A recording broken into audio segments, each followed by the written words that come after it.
All right, let's jump right in. Today, we're going to tackle one of the biggest questions in all of philosophy, and we're going to do it by looking at its secret weapon, this kind of strange partnership between a judge and an investigator.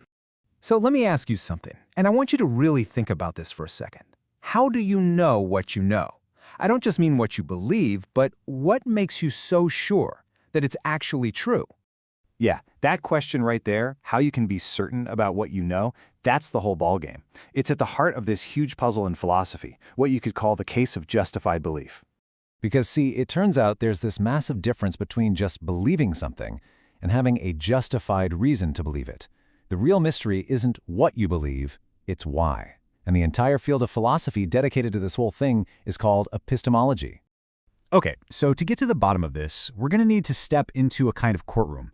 And our first stop is to meet the judge of knowledge, the one who's in charge of setting all the rules of reason. And this is where things get really interesting, because it all boils down to two totally different ways of looking at the world. You've got the normative approach, which is all about how we ought to think. The ideal, that's philosophy's turf. And then you've got the descriptive approach, which is just about how we actually think in the real world. That's where sciences like psychology come in. So, here's the key takeaway. Epistemology, it's the judge. Its job isn't to get bogged down in all our messy, real-world thinking habits. Nope. Its whole purpose is to set the evaluative norms, the gold standard, the rules for what actually counts as real knowledge and good reasoning. But and this is where it gets good, there's a twist. A judge, no matter how smart, can't just make a ruling in a vacuum, right? They need facts, they need evidence, they need to know what's actually happening out there. So, our judge decides it's time to hire a little outside help, an investigator to go out and dig up the facts. And this right here is the big idea we're talking about. Epistemology is the judge, laying down the law for what knowledge should be. But to do that job well, it needs psychology and sociology to be its investigators, the ones who go out and gather the hard data on how we humans actually, think and form our beliefs in the wild.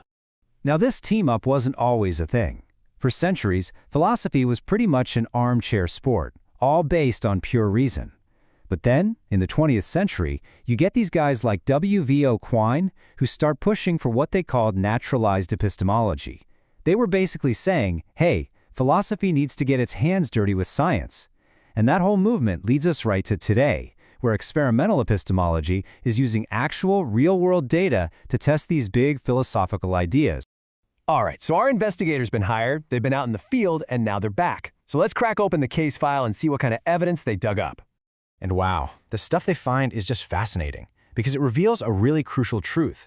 Our thinking is, well, it's not nearly as objective as we'd like to think. The investigators bring back files on something called testimonial injustice, which proves we often judge an argument based on who is speaking, not just what they're saying.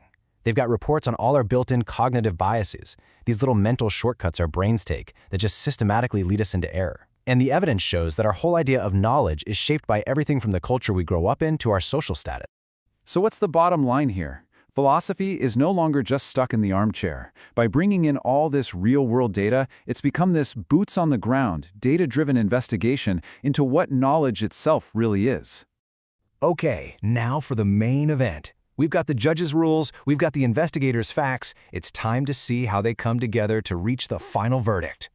And the way this works is actually pretty logical when you break it down. So, step one. The judge, our epistemologist, defines some abstract concept, right? Like testimonial injustice. Step two, the investigator brings in the goods, the empirical data, like studies showing real-world gender bias in a courtroom. And then based on all that evidence comes step three. The judge issues a normative verdict. They don't just say, oh, bias exists. They say, we ought to correct for this bias if we want to be better thinkers. And that's the whole point of this entire exercise. The final verdict isn't just describing a problem. It's a prescription for how to fix it. It's basically a practical guide for how all of us can become better, more rational, and frankly, more just in the way we think and the way we build our knowledge.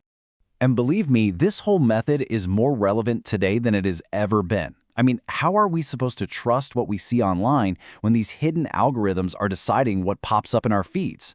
How do we deal with the biases that are literally hardwired into our own brains? This judge and investigator team up, this is exactly how applied epistemology is trying to tackle the massive, real-world problems of our modern information age. So, all of this leaves us with one final question, something for you to think about. In this world that we're living in, just flooded with misinformation and shaped by all these hidden algorithms, are you applying these two roles in your own life? Are you being a sharp enough investigator of the facts and a fair enough judge of your own beliefs?